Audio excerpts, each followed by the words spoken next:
Hey everybody, this is Carl back again for a TV show spoiler review.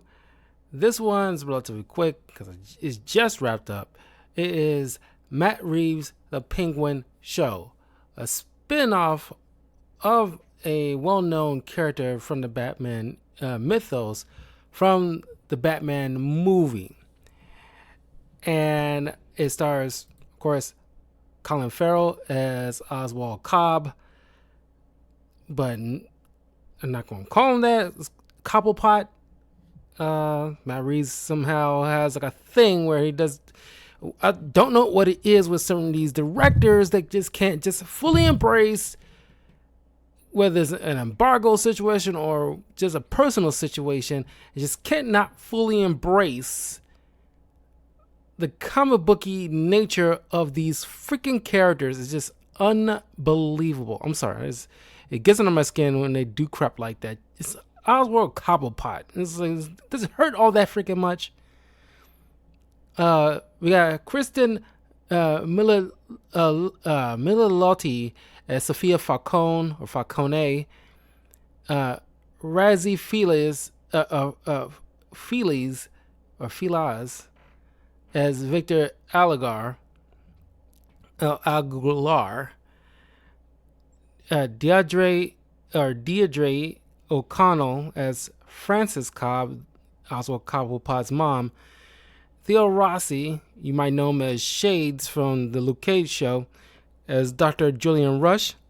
Clancy Brown as Salvatore Maroni. Carmen Ejogo as Eve Carlo. Michael Kelly as Johnny Vitti. Shora Akadishu as Nadia Moroni.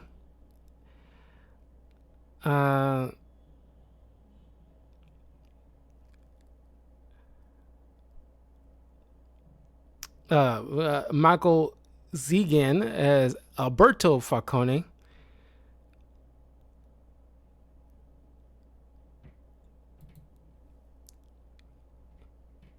And where is he?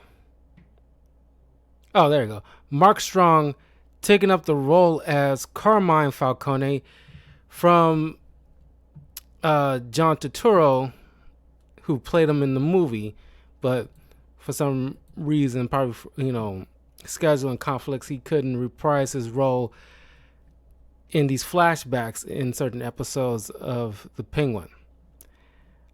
But those are pretty much like the main players. Now, to be completely upfront with you guys, I was not initially excited to come in and watch the show because I mentioned many times how I'm just kind of like either annoyed slash bothered, well, annoyed slash just confused why we need to have like these spin-offs of certain characters that don't really require a spin-off because they don't lend themselves to a show with them as the main character. We just wrapped up with Agatha All Along, and that was like my biggest issue because she definitely did not need her own freaking show. And they tried to do that with like before the whole scandal situation with Gina Carano with Cara Dune, and I like the actress very much, and I think what Disney did to her was unfair and wrong. I'm gonna put that out there. But besides all that, I still did not need like, oh, this character is popular. Let's make a show out of them. And it's like, not everybody deserves their own show. And you just throwing things out there without, making a plan. And And that's more so with Star Wars. They need a freaking Kevin Feige type, which you would think it would have been either Jon Favreau or what's his name with the cowboy hat, Dave Filoni. You'll think it would have been one of the two or both of them, where it's like, okay, I want to make after this, I want to make a separate video about a Star Wars related thing, but I just want to put it out there. It's like, okay, you guys need to get your ducks in a row to see, like, okay, how we can get things lined up. Take our time one at a time instead of just like, just coincidentally, this particular character from this successful show about somebody else is having to be popular. Let's just give them a show on their own right. Why? Well, it's just easy without any other rhyme or reason. But I digress. I felt the same way when they announced a Penguin TV show a year or so ago. Well, at least not too long after the Batman movie came out. And I really liked the Batman movie. It went a little longer than necessary. And of course, Colin Farrell did an amazing job as the Penguin. But it's just like, okay, why do we need a show about a villain? And that's one of my main gripes about the whole Joker movie. It's like, some of these characters do not require a show. But I was proven wrong. After much praise after the pilot episode aired, it's been getting, and it's just like, it's not like I receive any kind of pressure or anything like that.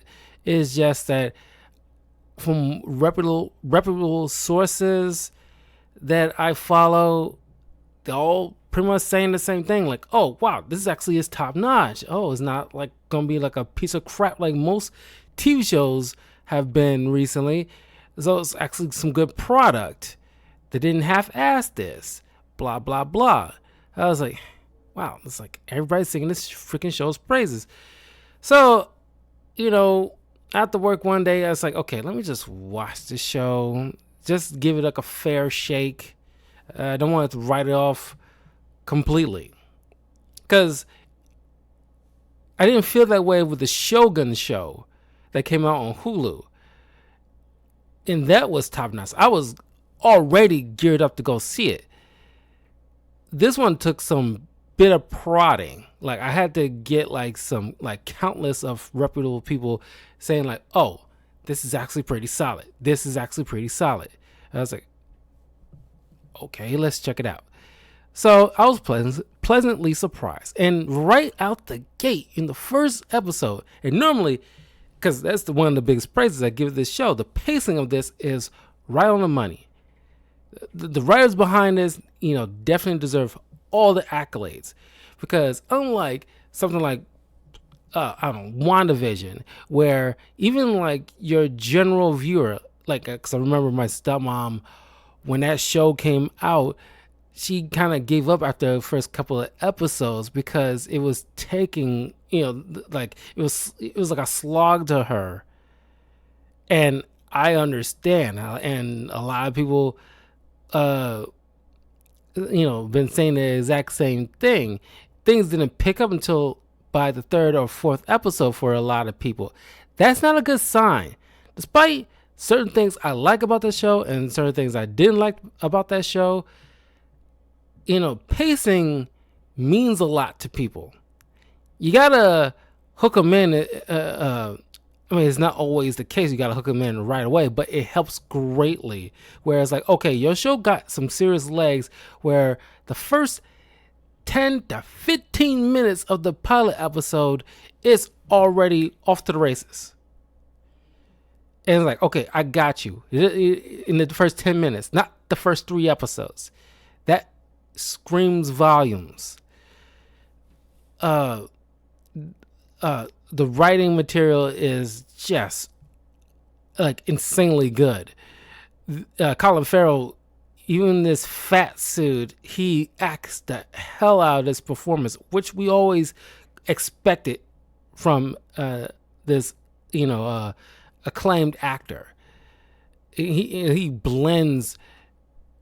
I mean, I didn't feel that way when I watched the movie, but when I watched this show and I actually got some time with this guy, I was like, oh, okay, I can see where people are talking about, like, where he really blends into this character.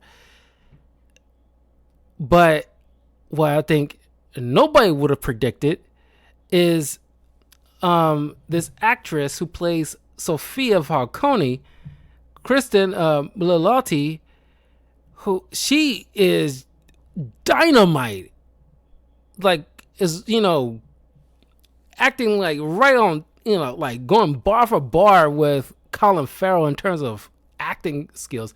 This woman is insane, metaphorically and literally.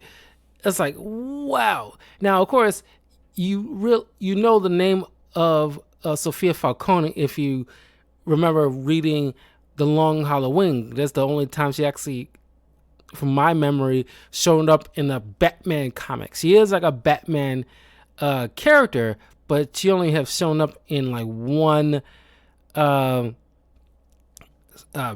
story.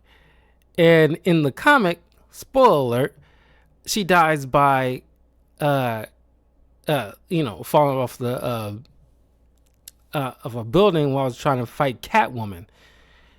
And she, in the comic, she's like this big brute of a woman.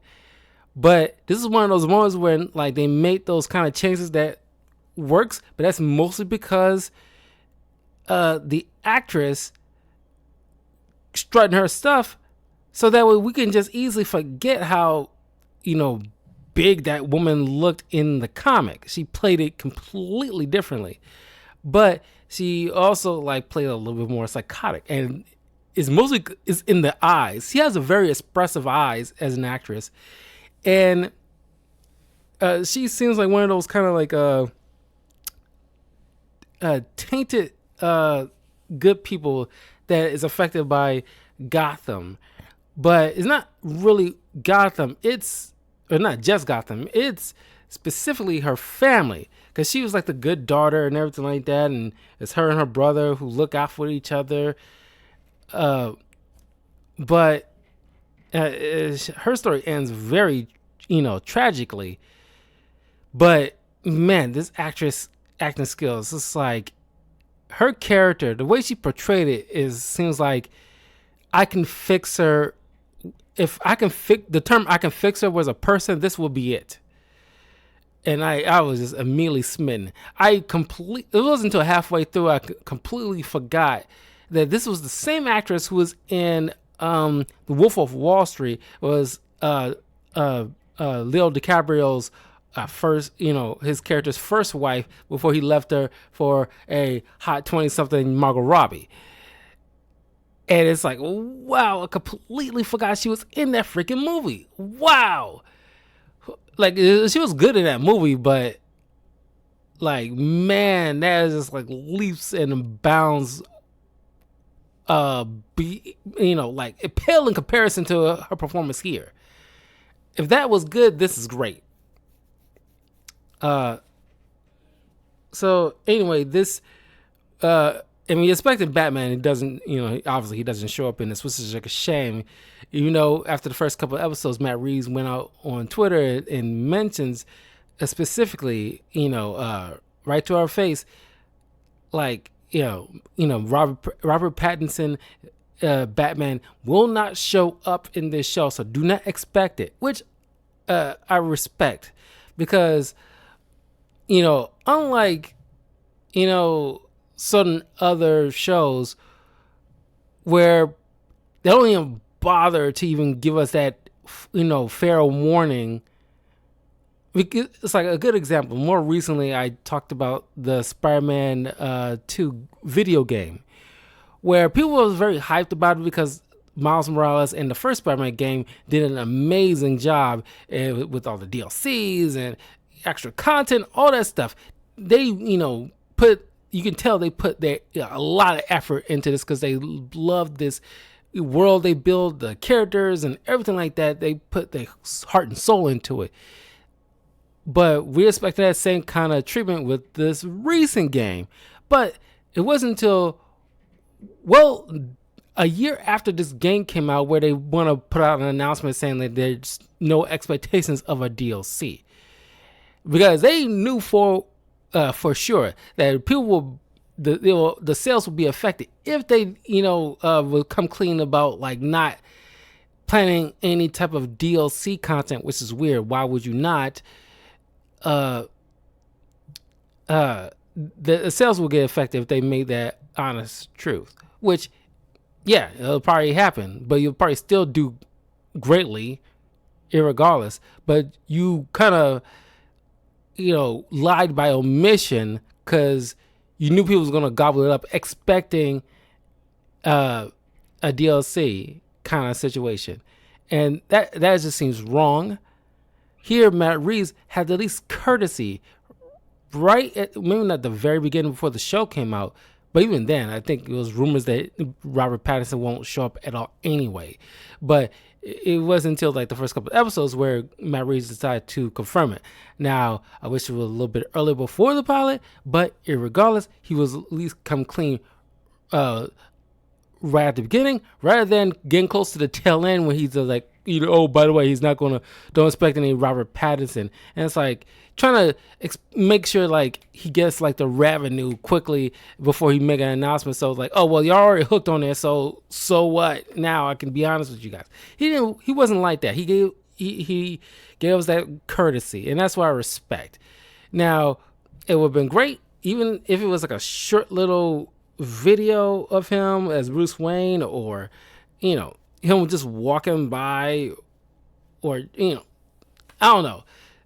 It would have been nice just to see that, but it didn't hurt the overall quality of the show.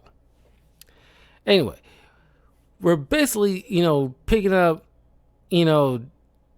days after the events of the Riddler's terrorist attack in Gotham, where he flooded most of the lower, like the slums of Gotham, where rioting and looting was carrying on. So most of Gotham's like really affected. So, and on top of that, there's a power vacuum that is left after the Riddler killed off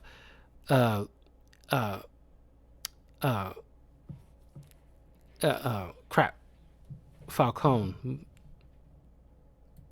I got first name. Carmine. So now these other gangs are like trying to vie for a spot, and the rest of the Falcone family are trying to salvage what they can after this attack. And they were the major player for the drop business, that drug that was introduced into the movie. And Alberto was making plans of bringing in this new drug where he can be the top dog and the major player in this business. He finds Penguin in his father's office, or what have you, and sifting through some stuff. I forgot what it was. Some like, well, he's trying to gather like files and something that Carmine had on, like judges and whatnot to have leverage over. Sit down with Alberto, and dude is clearly a drug addict, but then spill the beans about this mushroom drug thing. And so after he insults Penguin, Oz kills him out of just out of impulsiveness. And as he's trying to dump his, like, body, is he got it wrapped up and everything like that, he knows there's a group of punks trying to boost his car. He captures one of them, is a guy named Vic, who has kind of like a stuttering problem when he gets nervous. So he, holds a gun at him to help him dump the body. And so instead of killing him outright, he decides like, oh, I can use this kid.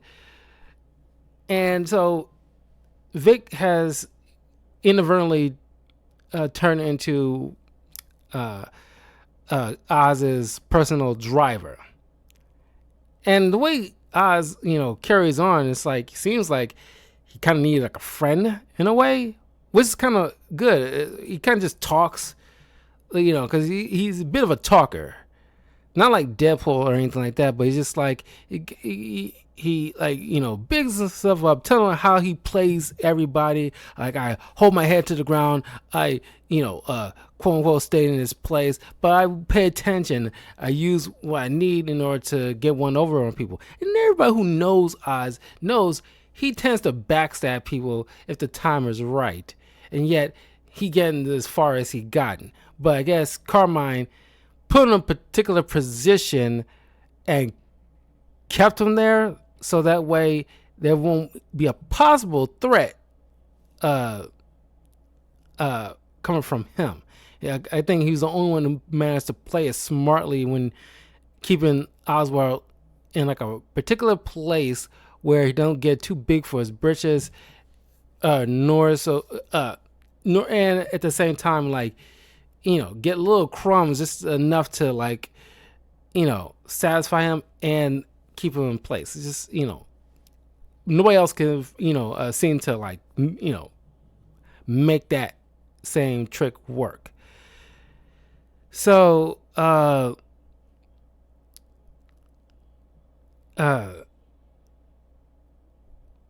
you see Vic, we get like a flashback where later on in the series that he and a group of other kids was like coming from the area of the city that got flooded. He had his girl, he was, feeling, and he had like a family, a sister, a father, and a mom. But when he went out to go hang out with his friends, that's when the flood happened. A lot of people lost their homes and, and families in that flood. So he's pretty much orphaned, like a lot of people, and his girl too. And the girl, is taking like a bus ticket out of the city to start a new life somewhere. She wanted Vic to come with her, but because he spent all this time with Vic and he feels like he wants to be something more, and he's kind of looking for, I guess, a family, a sense. But he sees Oz as like, somebody who also was looked down on and seen as other or whatnot, and he finds some type of kinship with. And Oz, eventually get that same feeling for Vic, even to the point where defends him every time somebody like tries to interrupt him as he's trying to talk, but he's stuttering, and like, hey, let the man talk. When he's finished, then you can respond. And he takes him to like a nice restaurant to have a meal with Vic and stuff like that. He doesn't treat him like people treated him when like a just a driver. It's like, no, he's not just a driver to me. Like, I treat him as an equal. Eventually he kind of becomes like, Penguin's right hand eventually. But then things really start to take a turn when Sophia Falcone returns from Arkham Asylum, and she's like got the nickname the Hangman after these series of murders years ago where a bunch of women, died mysteriously in these gruesome killings. And so everybody's kind of like minding their piece of cues around her. And she just got this aura. She walks into this room, everybody's just like, dead silence. And, barely want to look her in the eyes, kind of thing. It's like that is a type of presence that you rarely get from certain characters. At least not like any characters with like superpowers or something like that. Um, so she's the next in line since Alberto is gone. She's in well, assumed missing, but eventually she suspects Oz. But thanks to Vic, sends a car that Oz has his body dumped in, saying crash into the Falcone house, and pinning the blame on the Maroni family, which is a rival gang to the Falcones. So, which Penguin used to be Sophia's driver. So they knew each other for a very long time. Now they kind of working together and everything like that.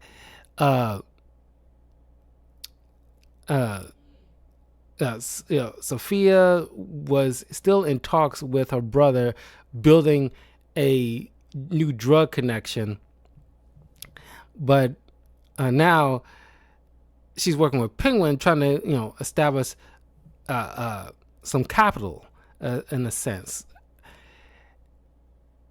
And she feels a little bit hurt because she trusted Oz, and it was him who backstabbed her.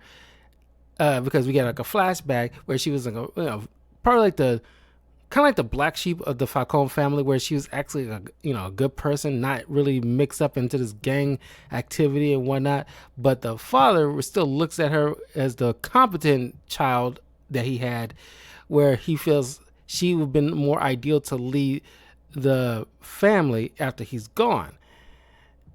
But after we get like a nice little name cameo appearance of Summer Gleason from the animated series, which is kind of dope. Yeah, you brought in like Summer Gleason, only short-lived. She ends up getting killed after she tried to talk with Sophia in order to talk with her about a possibility that her father is the hangman, and a lot of the women, including Sophia's mom, who died by this mysterious hangman, and all of her evidence seems to be pointing towards Sophia's father. Now, of course, she tried to, she at first it's like, okay, like I can't deal with this, but she goes to her, try to talk to see like what does she know, is it true? But then she's like, she refused to believe it because she looks up to her father. And at his like birthday party, she tries to, go to his office and ask him about it. Just, see, because he looked up at her mama. She was the one who found her mom's dead body when she was a little kid, kind of running parallels to like Bruce in that aspect, that how it changed a kid when seeing something like that. And he gets mad because thinking she might have, said something to this reporter or something. So he obviously had her killed. And then, of course, because Oz ended up snitching because Sophia, because she got in her feelings thinking like, oh, this is all lies about my father. Like he wouldn't do something like this. So she kind of inadvertently kind of bites off, Penguin's head. So in frustration and, no loyalty at all, he snitches. She ends up getting picked up by cops with, because at that time, Falcone had people bought off. So he had the cops arrest her, pin the whole thing about the hangman on her, and have her committed for 10 years in Arkham Asylum, where one of the head doctors, not Hugo Strange, but it would have been cool like to see like a young Hugo Strange, to go through all these horrific kind of do these horrific things on her, or like do those like electroshock therapies and all this other stuff. But that's where we meet Shades. I was gonna call him Shades because I don't really remember the character's name. I just know him as Shades from Luke Cage, and of course you might have remember him from like Sons of Anarchy. But only saw like a little bit of it. Well, I caught enough of it. I know he was in there, but I just remember more predominantly in the Luke Cage show. But and he's always getting cucked, by certain women in these shows. It happened with in Luke Cage, and now it's happening here. It's kind of like now his thing. He's a good actor. So despite her brother trying to do everything he can to get a good lawyer, which is kind of weird, you don't have a good lawyer to like try to get this all. But a good lawyer means, dearly if Carmine has like judges paid off and what have you. So it's like, what's the point? So despite him trying to be her anchor, she is just losing her mind day by day. She even have like, a pseudo friend in Magpie. And I was kind of excited. I was like, oh, wow, you reached into the well of, Batman lore here. Because Magpie, if you watch Beware the Batman TV show, where she was kind of like a discount Catwoman in a way, because she liked to steal things, but she was more so of a kleptomaniac than people, because people back in the day like to label Catwoman as like a kleptomaniac because she's like to steal things, but no, she's like a cat burglar. She's a literal cat burglar, where she steals things to pawn off to gain money, like any other burglar would do. Magpie doesn't steal for money. She steals because she likes taking shiny things. She would more so fit the term of a kleptomaniac than Catwoman would. That's why I call her more so the discount Catwoman. So I thought it was kind of fun. And of course, it was fun to see her. But then, of course, I loved how the actress portrayed Magpie, because Magpie is out of her freaking mind. She's crazy. And of course, the inmates are running the asylum kind of situation, where Sophia had to defend herself against one of the other crazed inmates who wasn't shackled like the rest of them, trying to start like a brawl, which Sophia knew. But this is where her tipping point comes into play, where she has to, she had to defend herself, but she didn't kill that inmate that tried to attack her. But the inmate kind of like stabbed herself, but then she got the blame pinned on her. And then when her brother came in to visit her after 3 months, thinking that she was going to get out, turns out that because of Carmine, made sure she stayed there, for a good 10 years, in a sense. And so I love the way it was, this actress played it. She just like, because she was slowly losing her mind. Even in her cell, it's like the walls are literally peeling off and things of that nature. It was very cool cinematography. The atmosphere in the show is fantastic. She literally just gets up when she just hears that that ain't happening. There is no retrial or anything like that. She just gets up, blankly stares, and just shuffles. It's like, it's like giving up hope. All the hope was just like got flushed down the drain in that instant, and just perfectly acted. She just gets up, just not hearing the brother's cries, like, I'm going to get you out of here. This is not over. I will get you out of here. And she just like, that sound just starts fading. And then when she sits down in the cafeteria and sits next to Magpie, Magpie says something that alludes to that she might been spying on her for her father on the inside, where could just be the chick is crazy, but she then just kind of snaps, where she just had it, especially with all the electroshock therapy that she's been suffering through. She tried to power through, but she broke, and so she takes her lunch tray and bashes Magpie with it, and started bashing her head into the table, killing her. And this is where it's like, okay, she is, off a rocker at this point. But it was an amazing episode. That was one of my favorite episodes out of the entire the season. Man, it was played so well. And now she's showing back up after all this time, and she's pretty much taking over. So she's working with Oswald, but then after Vic shows up in the nick of time before like other gangsters try to take him and Sophia out, he managed to get away, leaving her behind.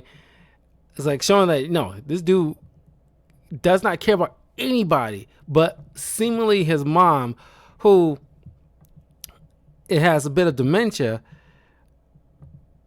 and always seems like she's talking with either Oz's father, or thinking like Vic is one of the brothers. But then that's where she meets up with the doctor and decides like, okay, we want to deal with the Penguin because he left me to die. And Penguin tried to, ends up kidnapping kidnapping the son of Maroni to try to broker some type of deal, or at least he's trying to get like these two big families to kill each other, essentially working, both sides. He ends up killing in a gruesome way the wife and son in a supposed trade-off, in order to, because the Maronis end up getting their hands on most of the mushroom drugs that he needs in order to get this trade done. But then Maroni ends up breaking out, ends up teaming up with Sophia in order to find Oswald, and thinking like, oh, he's alone because nobody knows but Vic that he still has a mom around. But eventually do find out when Sophia picks her up. She learns, thanks to the doctor, learns a little bit about what happened in the past. After which a lot of people would agree, Maroni sends his goons to find Oz and his hideout where he was getting all the drugs and stuff like that. Holds Penguin's man at gunpoint, and but this is like a case of plot armor working out in like, it's not understandable. Penguin has to survive all this stuff, sure, but the way you go about doing it matters, because it gives him too much of an easy out. Because given the fact that he's hobbling around with a bum leg and everything like that, it's like he shouldn't be evading gunfire. He should be easily to catch up with, all this other stuff. He manages to like luck his way into like a shootout with between his man and Maroni's man, and he ends up in like a fist fight with Maroni. But Maroni ends up getting, who had the upper hand, ends up getting like a coincidental heart attack, dies. So now Penguin's on top. He shoots the corpse, and it's like, okay, whatever. And then Sophia ends up planting, like, somehow one of the guys ends up planting a bomb to destroy all of Penguin's operation, which left almost like a pit in the city. And of course Vic, who's been like by Penguin's side the whole time, thinking like, oh, I'll gather the other crews that Penguin's been working with, trying to build up like he pretty much building up an army of unified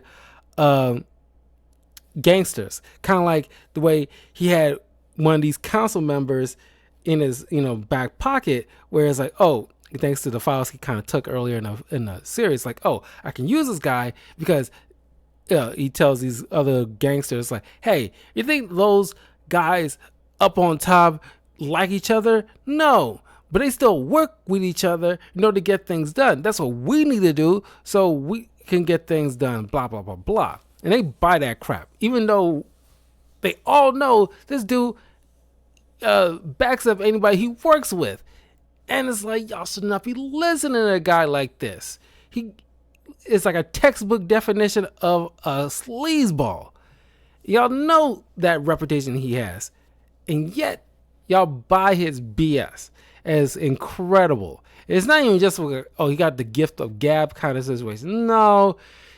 Somebody like, it's kind of a little bit unfair, but it's kind of like Lucifer in the Lucifer TV show with Tom Ellis, where he easily can slick talk his way into a lot of stuff. Sure, he's the devil. That's a little bit unfair, but it just shows still like, a level of charismatic stuff behind all that stuff. This dude doesn't have that same level of charisma as Tom Ellis's character. It just seems like, okay, there's too easy of a way out for him in a lot of ways. I kind of wish it could have, it's a little bit of nitpick, but it could have written something a little bit better in order for him to get away with certain things in certain lines of dialogue where people just, well, he kind of makes sense, ignoring the fact, because it would have been easier if like those who know he backstab people are dead, so they can't relay messages or things don't get around that he backstab people. That should always been remain like a secret. It should have been maybe a rumor, but nothing's confirmed. So that way when he can, talk that slick stuff, they don't have evidence to back it up. That's probably my biggest gripe of the show. They should have written a way that, nobody knows he is like a backstabber. It's just like a rumor at best. They don't have any concrete evidence. So those who do know is dead. It's kind of like Dexter Morgan. Those who know about his, it's early on in the series, but those who know about his dark side are either all dead or crazy themselves, or both, kind of thing. His sister is kind of like Vic, where it's like, they probably know more intimate details about them eventually. So that's a little different, but you know what I mean, where it's like you got to keep that hidden so you can buy, because when you see Dexter Morgan thinking like, oh, this detective kind of suspects something, but he doesn't have any concrete evidence because I built up a good reputation where I can't be, nobody can really suspect me. They can, they can guess all they want, but they don't have any concrete evidence, no face, no case. I can say what I want and people are going to buy it. And that's how they should have played it with Penguin. And that is just like, that's how I feel about it. Anyway, so Sophia, after kidnapping Oz's mom, after the explosion in the hideout, one of Sophia's men, knocks out Oz, ties him up, brings him back to a hidden little lounge area that's, old and run down. Comes clean about Oz's past, where we see like a young boy Oz, who that young actor is playing the heck out of that portrayal of young Oswald Cobblepot, which is like a great job for that little kid. Played it very well. You see that he has two older brothers. Well, I think he was a middle child. I think there was like a kid probably 1 year younger than him, and of course a kid who's probably like a couple of years older than him. And they're all seemingly in middle school kind of area, but definitely like a grade or two higher and lower than Oz. And Oz, told a story earlier about this Rex character who's like the top dog gangster at that time, probably well before Falcone came into the picture. And and he's definitely the man of the people and stuff like that. It's like, you want anything, you go to Rex, blah blah blah. And his mom run numbers for this guy, so that's how he knows. And of course, the older brother always wanted, his younger brothers to stay away from this guy because he seemed like he was more him. His brothers seemed like the level-headed ones, and he seemed the one to be more cracked. Because Oz was so obsessed with his mom, the textbook definition of Oedipus complex. When they went out after they delivered the numbers and everything like that, they wanted to hang out and at this little warehouse. They end up playing like hide and seek and everything like that while Oz was it. So he went to go search for his brothers, but he already knew where they were. He ended up locking them in this little area. I don't know what you call it, like a pit or a basement or whatever. Locked it behind where it's like filling up with water, and those boys, he locked his brothers in this little cellar area to drown to death. The cops eventually find them, and of course the mom suspected something, and she ends up going to Rex. She's like a complete wreck, crying, and it's like, I raised a monster. He came home, he lied to my face, smiling after what he did, and he's a little demon. And Rex proposed two options to her. We can nurture this to, guys like, Oz is bred perfectly for their type of profession, where he can be utilized, because a guy like that has no empathy, which this kind of line of work, you got to have that kind of thing. We can cultivate that to instead of do the sensible thing and send this kid to the Arkham Asylum. You know how Gotham is.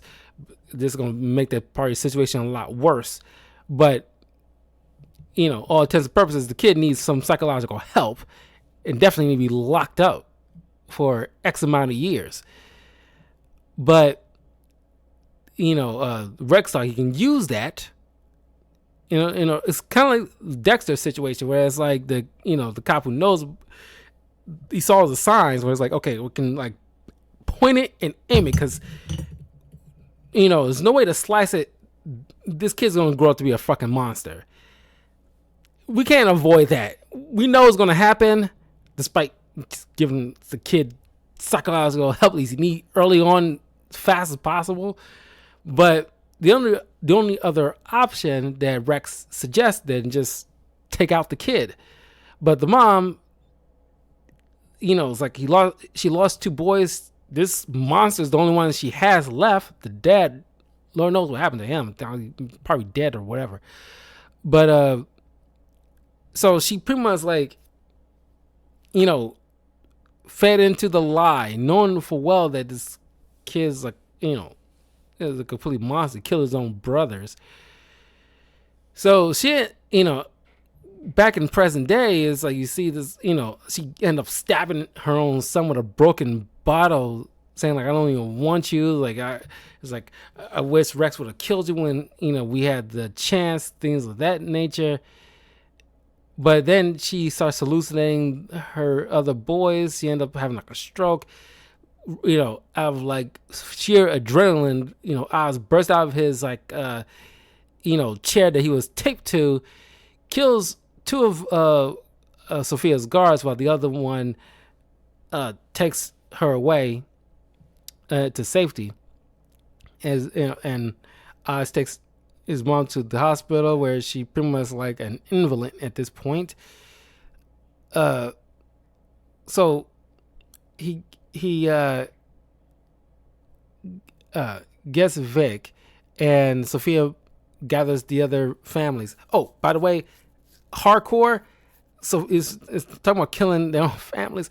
Sophia killed all but her niece. This little girl that she was the only one that kind to her throughout this, most of the season.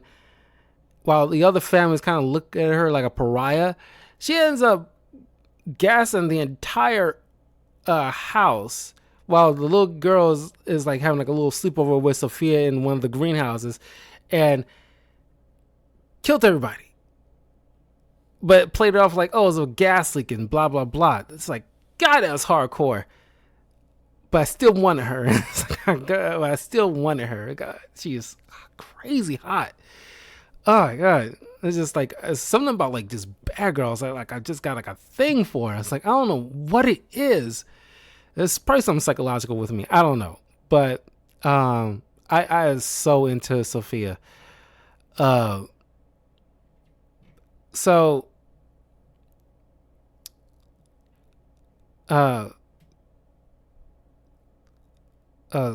Sophia put a bounty on Oz's head, and she decides like, I don't want nothing to do with Gotham or this business anymore. I need to just get the hell out of here, but not before I deal with Oswald once for all, to nip that in the bud, because I won't rest until that happens. So she put out a bounty. She told the other families that, my operation, this house, everything, even though she burns out the freaking house right away, she tells them like, whoever manages to find Oz and bring him to me, then I will relinquish all that, all the businesses and everything like that, the connections, all that is going to the winner, essentially, which turned out to be like the triads or whatever, they are. And as soon as they capture Oz, the leader gets whacked by his lieutenant, and they end up taking out rest of Sophia's goons. And Oswald texts Sophia himself, and he tells her that he manages to, convince the other lieutenants to take out their leaders, because that's his nature, how things work. People who get the scraps, they eventually get too hungry and take out the pack leader, essentially. So you see this little montage of, all these folks getting taken out by their lieutenants. It's kind of wild. And in a sense, they all started to work for Oswald. So thinking she's about to get whacked herself, but thanks to his connection with the politician, he managed to pin the murders, of the family, of Sophia's family, and what happened in the city with that explosion on her. Because thanks to Maroni and, rolling up with not only his crew, but her crew, it's like, oh, all that stuff points to her. So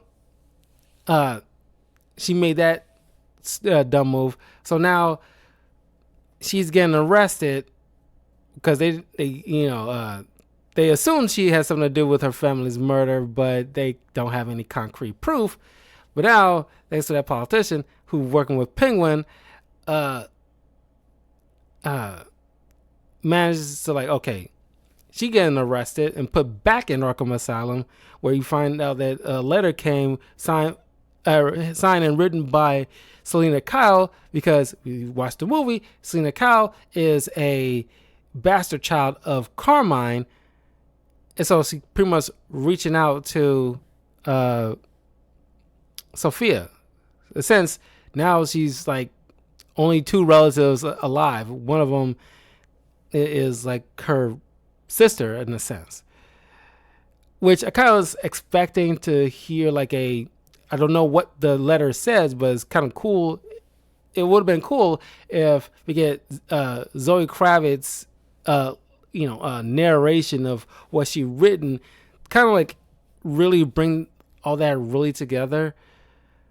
But anyway, Penguin ends up sitting near a pier next to Vic, who thanks him for all his help, and of course Vic saying I see you as family and everything like that. You always there for me, and of course Oz is like, yeah, I see you that way too, kid, and blah blah blah. Then he strangles Vic to death, which a lot of people are just heartbroken about that. That's top of mind of a lot of people's conversation right now, is that Vic, who's been with this dude for the longest, of course, he was never privy to the idea that, Oz backstabbed a lot of people he teamed up with. At least I don't think. So he was completely caught off guard, and then of course did not suspect it. And of course, Oz talking about he's sorry and everything like that, but he ends up not only killing this kid, but stealing his money out of his wallet, just add insult to injury, and dumping his ID into the river. It's just like, golly, man, I felt so bad for that kid. And it's like all of it could have been avoided if he just left on that bus with that girl that he could have had his own family with, somebody he trusted. But all that goes down the drain. But this is like a mark of how you do a story with the villains at the center of it all. They still have to be, unlike most Disney movies that try to have like the villain as the main character. They can't be too sympathetic. They gotta still do reprehensible stuff along the way. Unlike something like Maleficent, despite Maleficent and Cruella being like the only good Disney remakes that they've done, personally, that's what I think. But you can't have them to be sympathetic in any kind of way. They still got to do reprehensible stuff along the way that explains how they get to the point of what we know them to be. That's the whole point of it all. We like to see the journey along that way, but you don't want to feel too bad for them. And they, this show, Matt Reeves has done a great job at making sure that, no, he backs at people. He may be like the, lead character we're following, but do not forget, he is a bad guy. And it is shown every step of the way that he backs at people, he kills people, he lies to people, including his own mom. It even shown as a kid, he was always like a monster. You have to keep that on point every episode. Sure, he can do sympathetic things like, taking his, right hand out to dinner and make sure he, it's probably like a fake apology, but still apologize to Sophia about snitching on her the way he did, because he didn't expect Carmine to send her to Arkham Asylum. He didn't expect that.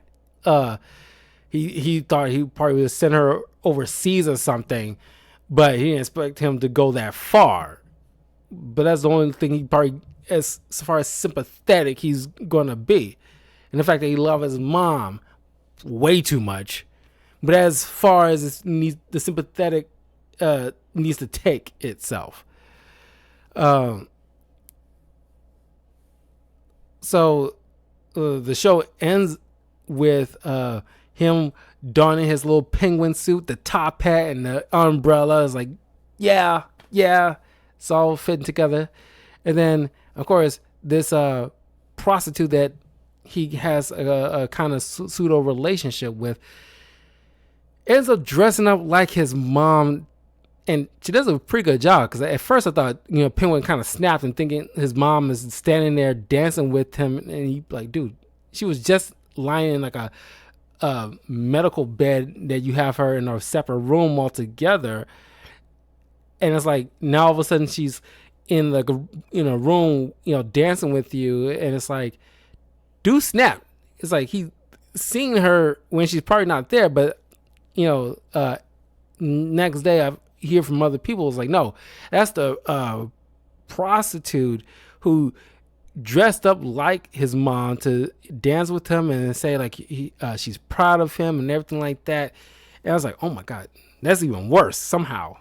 I was like, God. But the actress did an impressive job. The one who plays like that prostitute is like, oh wow, she really kudos to the costume designers, because I really thought that was the old lady.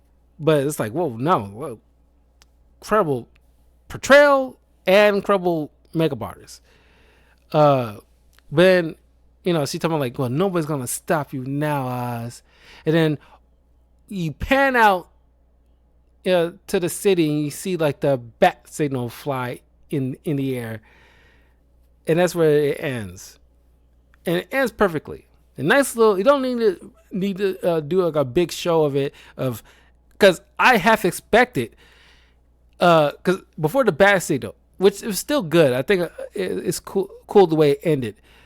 But I at first have expected to see Robert, maybe not him, but like like on the opposite building, perched somebody in the Batman costume watching through the window, and that's where like it cuts like, oh, Batman's been on your case this whole entire time building some stuff up because he's a greatest detective. He's probably been, because people have been wondering like, okay, after that explosion in the middle of that area of Gotham, you would think, okay, Batman should be on top of this, because how and why wouldn't he be? Sure, he probably would have been busy earlier dealing with the aftermath of the Riddler and the flooding, and him dealing with as Bruce Wayne, lending money to help out the people and everything like that, would explain why he doesn't show up all that often.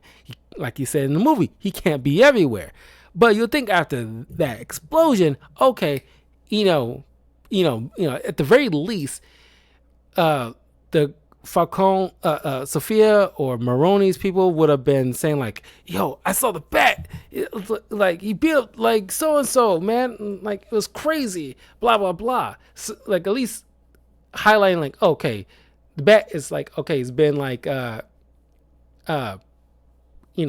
building up a case and figuring things out, like who's responsible, and then okay, it ends with him probably getting information that he needs, and he's literally about to burst into that freaking building right there as he's like on the opposite building. You don't see his face, but you see the costume and the cape flapping in the wind. That would have been awesome. That's how I would have ended it. But it's still fine. This show has been stellar all the way, and highlight actors is Colin Farrell, of course, and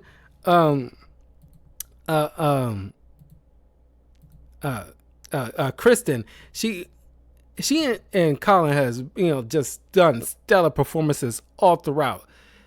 And of course, this show's gonna have to get in terms of, because by the end of the year I will do like a tier listing of all the movies and shows that I watched in 2024, and honestly, Shogun and Penguin is at the tippy top in terms of like S tier shows.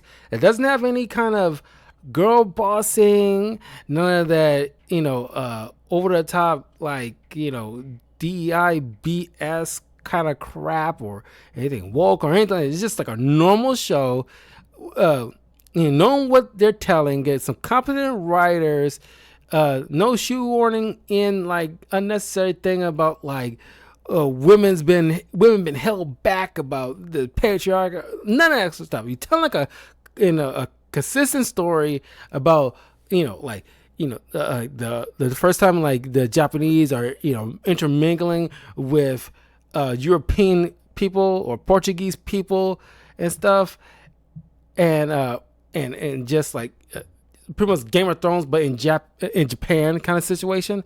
And then here with the Penguin, you're pretty much telling like a Godfather type of story here, but with Batman characters involved. And you did an impressive job without doing things like what you probably would have seen in the CW, without no gimmicky crap. Well, we would love to have like at least one showing of Batman in this stuff, because they always have some type of stupid embargo or making a Batman adjacent show without Batman involved, which is weird. But Penguin, of all the shows that is like Batman adjacent, did the best job of building like a world that legit Batman could be involved in. But it's not like, unlike the Batwoman shows, like, oh, he's captured somewhere. We got to find him, or he's overseas for unknown amount of time, and we dealing with janky discount versions of his villains and blah blah blah. Like, no, this one played it the best, man. But wonderful show. S tier level performances and cinematography, soundtrack. It's like, Matt Reeves done an impressive job. Now, I think Colin Farrell don't want to do this performance anymore because he doesn't like to get in the suit and everything like that. Which, once again, like, when you're getting on board with a character, you need not prosthetics, but it's like a lot of makeup involved and stuff like that. Sure, it's a grueling process, I imagine, spending hours in a chair to be putting all this stuff on. But you got to understand what you sign up for. You can't just complain after it's all said and done. It's like, oh, I don't want to do this anymore. It's so grueling, like Jennifer Lawrence did with the Mystique situation. And it's like, you do know what you sign up for. You do not get to complain, especially if you've been reaping the benefits of it. Okay? But anyway, Colin Farrell probably not going to be doing this performance, so they'll probably eventually. It's a rumor right now, but if it's true, they probably have to find somebody else who can portray the Penguin in future Matt Reeves Batman films. But this is an Elseworlds thing, so it's not like a mainline James Gunn DC universe. So it's not too big of a deal. But this is the most successful Batman property since the Nolan trilogy. But I think it should be relegated to just one season.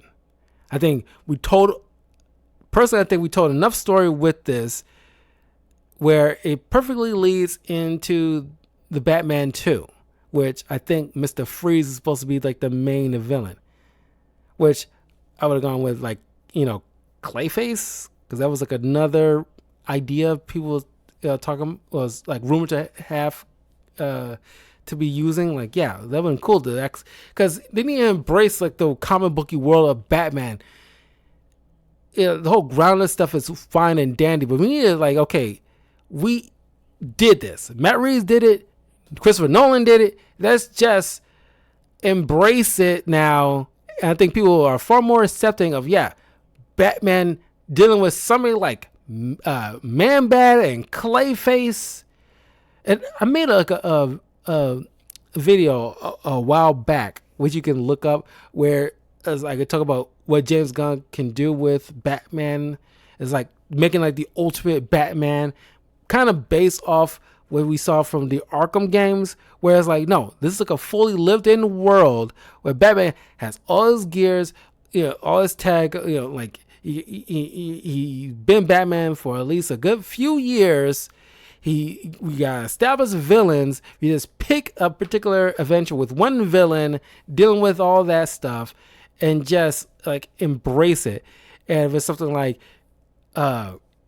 Clayface, you can get, any number of good actors that can just blend into a performance. Like who's the one that did Lincoln? Hold on.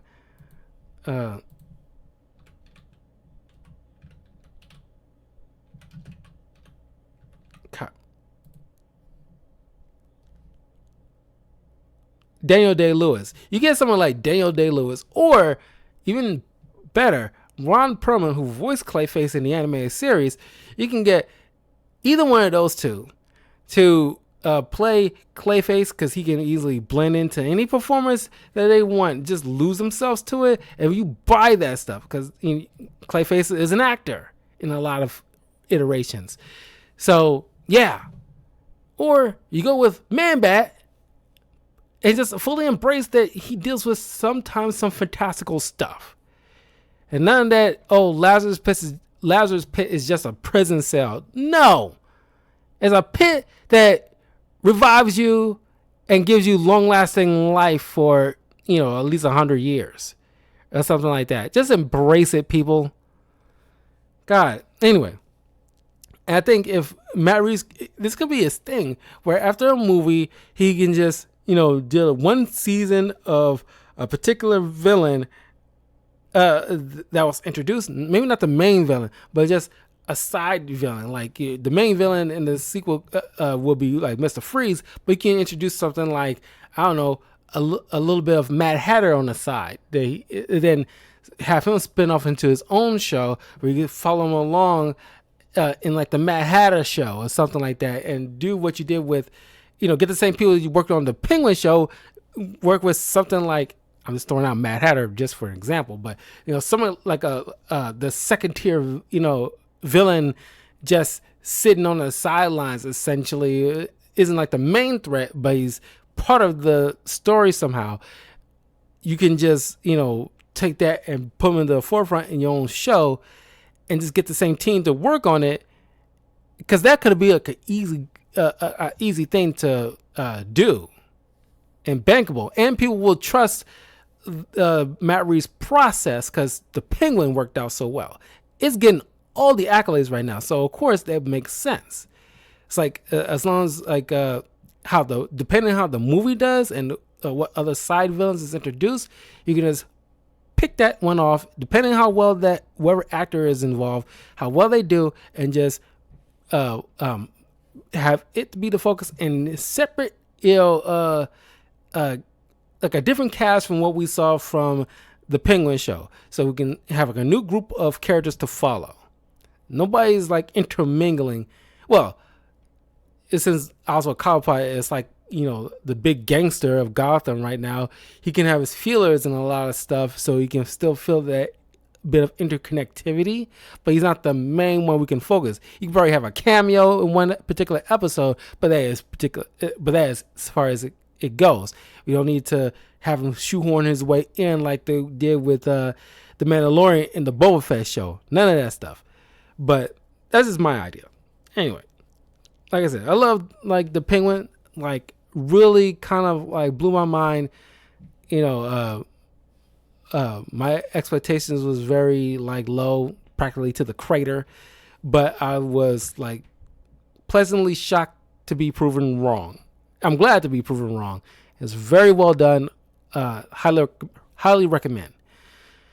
So anyway, I will see you guys in a few minutes. I have like a discussion video I really want to talk about because it's something that's been on my mind for the past couple of days. It's Star Wars related, by the way. So I will see you guys soon. Let me know in the comments below what you think of the Penguin show, and I will see you all soon. Follow me in the links in the description below. Follow me on my Patreon if you want to further support the channel, and I will talk to y'all later. Peace.